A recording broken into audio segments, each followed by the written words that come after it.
1800 hours Pakistan Standard Time. Assalamu alaikum. This is Radio Pakistan. The news read by Sumaira Kamal. First, the headlines. Pakistan and the United Nations have jointly launched Flood Response Plan 2022 to meet the needs of flood-affected people. Prime Minister thanking the Chinese leadership and people for extending assistance to the flood victims, says Pakistan greatly values Beijing's support at the most difficult times. Chairman Flood Relief Committee directs National Disaster Management Authority to prepare comprehensive SOPs to minimize human losses in flood-hit areas. On the International Day of the Victims of Enforced Disappearances, an analytical report says over 8,000 Kashmiris have vanished in the Indian Forces' custody since 1989. In Iraq, 30 people were killed in fierce clashes between Muqtada al-Sadr supporters and security forces in Baghdad.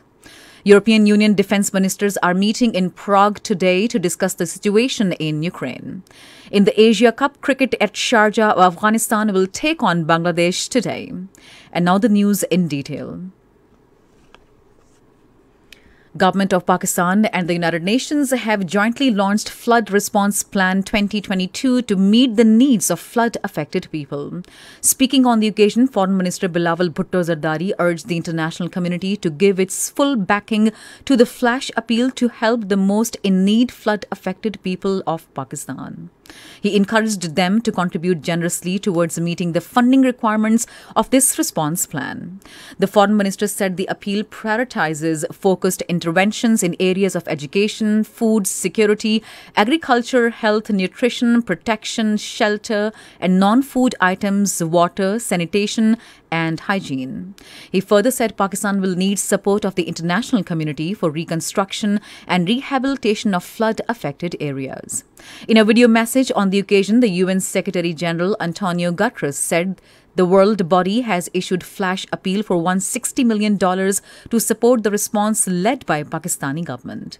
He called upon the international community to work together to respond quickly to this colossal crisis. Chinese President Xi Jinping and Premier Li Keqiang have expressed grief and solidarity with the Pakistani leadership and people over human and financial losses caused by floods in the country. The special message of the Chinese leadership was delivered by Chinese Ambassador to Pakistan, Nong Rong, to President Dr. Arif Alvi and Prime Minister Shehbaz Sharif.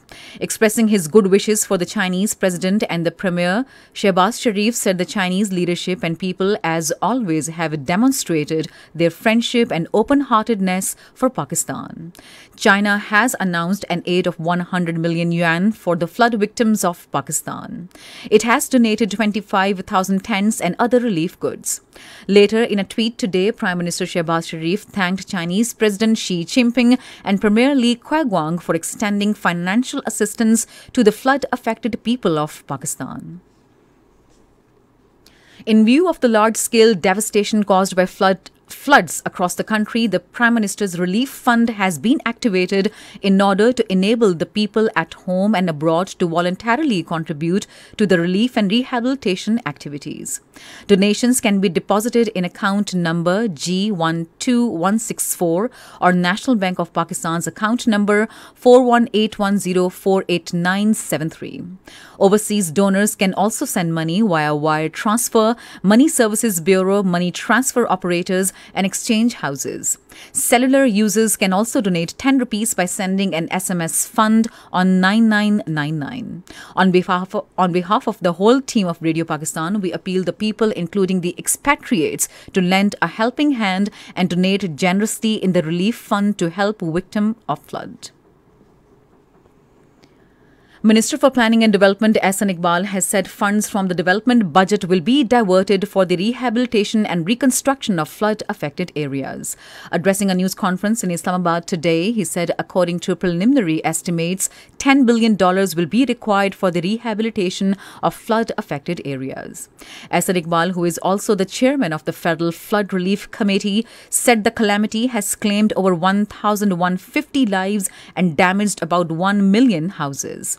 The floods have affected 30 million people. He further said the government and the given magnitude of the challenge, the entire nation will have to collectively tackle with it.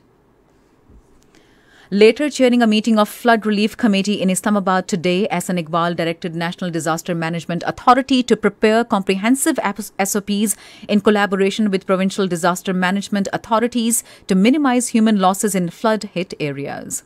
The minister directed the relevant stakeholders to immediately prepare maps of each affected district to assess the exact location and number of shelterless people. Under the government's flood relief cash assistance program, the Benazir Income Support Program has so far disbursed around 11 billion rupees among flood-affected families across Pakistan. According to details, a total of 434,742 flood-affected families were provided this cash assistance. Moreover, to ensure smooth payments to flood affectees, a control room has also been established at the BISP headquarters in Islamabad. The affected families can send their CNIC number to 8171 for registration in Flood Relief Cash Assistance Program, and upon receiving payment message, they can visit their nearby campsite to receive the cash. This is Radio Pakistan. The US leaders have expressed their solidarity with the flood victims in Pakistan. In his tweet after telephonic conversation with Pakistan's ambassador to US Masood Khan, US State Department Consular Drake Collet said his country stands with Pakistan at this difficult hour. In her letter to US President Joe Biden, Senator Sheila Jackson requested immediate provision of assistance, including material, equipment, and technical assistance to Pakistan to support relief efforts in the hardest hit areas of the country. Ranking member of the US Senate Foreign Relations Committee, Senator Jim Risch and Senator Ted Cruz have also expressed their sympathies with the flood victims. Pakistan's ambassador to US Masood Khan has written letters to the US senators and congressmen sensitizing them about the widespread devastation caused by the floods and seeking their support for relief, rescue and recovery operations. Thousands of Kashmiri youth have been subjected to enforced disappearances during custody by Indian troops and police personnel over the past 33 years in Indian illegally occupied Jammu and Kashmir. A report released by Kashmir Media Service on the occasion of the International Day of the Victims of Enforced Disappearance today said over 8,000 innocent civilians vanished in the custody after they were picked up by the troops since 1989. The rising number of extrajudicial, custodial and fake encounter killings during the intensified military operations is a part of the anti-Kashmir designs of Hindutva regime in India. In Iraq, at least 30 people have been killed and over 300 others injured in fierce clashes in Baghdad. According to media report, the clashes erupted when influential Iraqi leader Muqtada al-Sadr announced to quit politics. A mob consisting of a huge number of protesters loyal to Muqtada al-Sadr stormed the government palace and clashed with security forces in the Green Zone.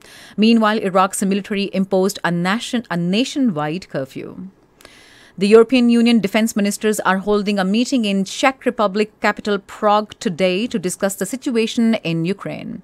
The discussion will also include European outlook for Ukraine and Moldova, which were granted EU candidate status in June this year, as well as the future of the Eastern Partnership. Afghanistan has received another fresh batch of $40 million in cash as humanitarian aid from donor nations. In a statement, the Afghan Bank appreciated the donors for sending cash to war-torn country. The third match of Asia Cup cricket will be played between Afghanistan and Bangladesh in Sharjah today. The match will start at 7 p.m. Pakistan Standard Time. And finally, the weather. Mainly hot and humid weather is likely to prevail in most plain areas of the country during the next 12 hours. However, partly cloudy weather with chances of rain, wind and thunder shower is expected at a few places in northeast Punjab, eastern Balochistan, upper Khyber Pakhtunkhwa, Gilgit-Baltistan, Kashmir and adjoining hilly areas. And that is the end of the news. For more news and analyses, log on to our website radio.gov.pk and also watch live streaming of our bulletins on the link facebook.com/radio Pakistan News Official.